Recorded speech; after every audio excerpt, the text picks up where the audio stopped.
Hello friends, welcome back to my channel. और आज का वीडियो बहुत ही ख़ास होने वाला है क्योंकि मैं आपको जो है एक ख़ास मंदिर में ले जाने वाला हूं जो बहुत ही यूनिक है पूरे इंडिया के अंदर। इस मंदिर का नाम है परशुराम टेम्पल। इस मंदिर की यूनिकनेस के कारण ये जो मंदिर बहुत ही ख़ास हो जाता है। अगर आप चिकमंगलुरु विज़िट करने के लिए आएँ तो यहाँ से आप डेफिनेटली जो है यहाँ पर जाएँ।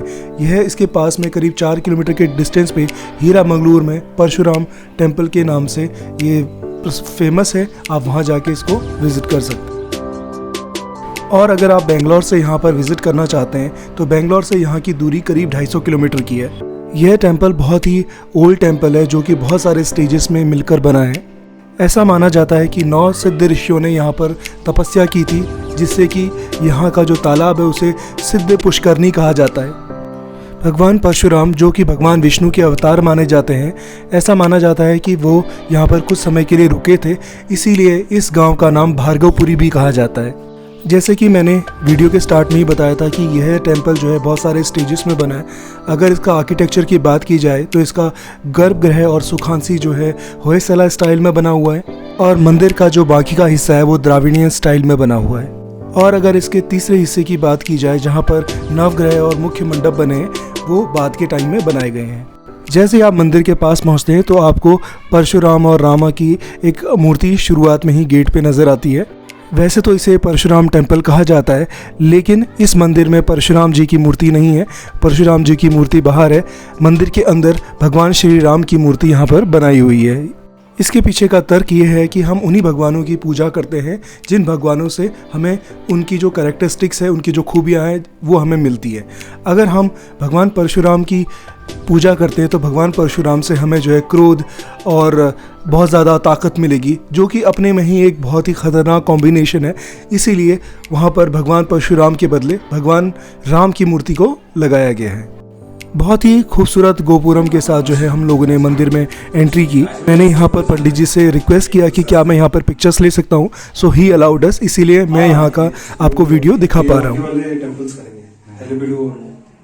आपको पूरे भारत में नहीं होगी और ऐसे सबसे सुंदरतम मूर्ति कृष्ण भगवान के वो सिर्फ बेलवाड़ी में है। बेलवाड़ी में? हाँ, वो आर्कियोलॉजिकल डिपार्टमेंट है सर्वे के हिसाब से। इतनी सुंदर मूर्ति आपको राम जी के पूरे भारत में ये और कृष्ण भगवान का वहाँ बेलवाड़ी में वो जरूर देखने। साउथ में विष्णु जी का ज्यादा है वैसे। नहीं, शिव जी का भी नहीं। शिव जी अन्नपूर्णा माता का मंदिर कहाँ पे है? होरनाडु। कहाँ पे? श्रृंगेरी के जाते हैं। अच्छा, वो दूसरे साइड पे। उस साइड एक ही मंदिर है ना पूरे इंडिया में? नहीं, काशी में। काशी में? हाँ, काशी में है। कृष्ण रावण काशी। काशी में काशी में वैसे ओरिजिनल है। ये दूसरा स्थान है उनका। हाँ, पहला स्थान तो वही काशी में। ओके। इसके अलावा पंडित जी ने हमें इस मंदिर के इतिहास के बारे में भी काफ़ी जानकारी दी। जैसा कि मैंने पहले भी बताया कि यही एक ऐसा टेम्पल है जिसमें भगवान राम की सबसे खूबसूरत मूर्ति यहाँ पे स्थापित की हुई है। इस मंदिर के मूर्तियों की खासियत देखी जाए तो आप देखेंगे कि यहाँ पर सीता माता भगवान राम के राइट साइड में जो है विराजमान है। ऐसा माना जाता है कि किसी भी पिछले अवतार में भगवान और भगवती की शादी नहीं हुई थी, तो पहली बार उनकी किसी भी अवतार में शादी हुई थी और शादी के समय परशुराम वहाँ पर मौजूद नहीं थे। इसलिए उन्होंने भगवान राम से रिक्वेस्ट की कि क्या वो उनकी शादी का चित्रण उनको एक बार दिखा पाएंगे, तो उन्होंने उसके लिए उनको आशीर्वाद दिया। इसलिए आप देखेंगे कि माता सीता भगवान राम के दाहिनी तरफ है। ट्रेडिशनल हिंदू मैरिज में जो ब्राइड होती है वो दूल्हे के जो है दाहिनी तरफ बैठती हैं, तो वही चित्रण इस गर्भगृह में दिखाया गया है। क्योंकि राम एक क्षत्रिय थे और क्षत्रिय शादी के समय जो है अपने अस्त्र शस्त्रों के साथ रहते हैं, इसीलिए आप देखेंगे कि राम और लक्ष्मण के पास जो है उनके तीर और धनुष भी यहाँ पर पड़े हुए हैं।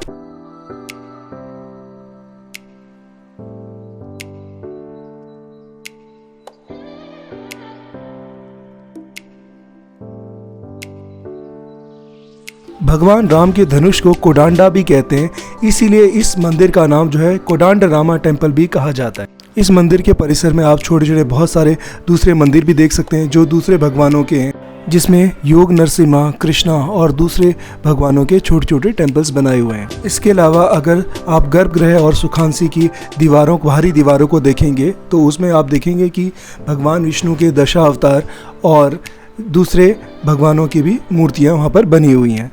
In addition to this all information, एक और इन्फॉर्मेशन यहाँ पर मैं आपको बताना चाहता हूँ कि इस मंदिर में आपको यूजुअली जब भी आप किसी भी भगवान राम के फ़ोटो वगैरह को देखते हैं तो आपको वहाँ पर भगवान हनुमान की मूर्ति भी नज़र आती है या फ़ोटो नज़र आती है जो नीचे बैठे होते हैं, क्योंकि यह उनके विवाह के चित्रण को दर्शाता है। तो उस समय भगवान राम भगवान हनुमान से नहीं मिले थे, इसीलिए हनुमान जी की वहाँ पर मूर्ति नहीं बैठाई गई है। अगर आप इस मंदिर के अंदर मूर्तियों को ध्यान से देखेंगे तो आप पाएंगे, क्योंकि शादी के समय जो है वो लोग हर कोई जो है बहुत सुंदर सुंदर गहनों से अलंकारित होता है, तो उस समय आप देखेंगे कि सीता प्रॉपरली उनके बहुत सारे अपने ज्वेलरी के साथ हैं और उनके मुकुट वगैरह बहुत अच्छे से प्रॉपरली हैं, कानों में कुंडल वगैरह बहुत अच्छे से लगे हुए हैं, तो बहुत ही खूबसूरत नज़र आता है।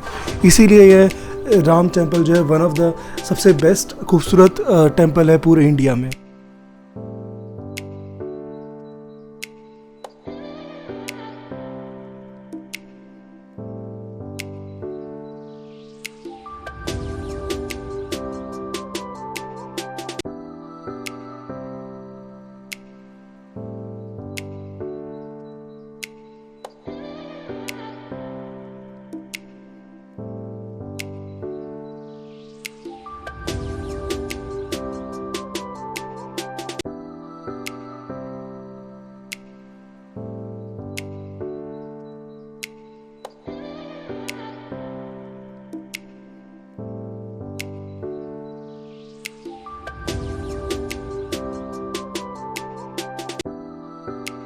दोस्तों आज के वीडियो के लिए इतना ही। अगर आपको हमारा ये वीडियो पसंद आया और आप चाहते हैं हम इसी तरीके की वीडियोस आपके लेके आते रहें तो please like share and subscribe our channel. Thank you so much for watching. Bye.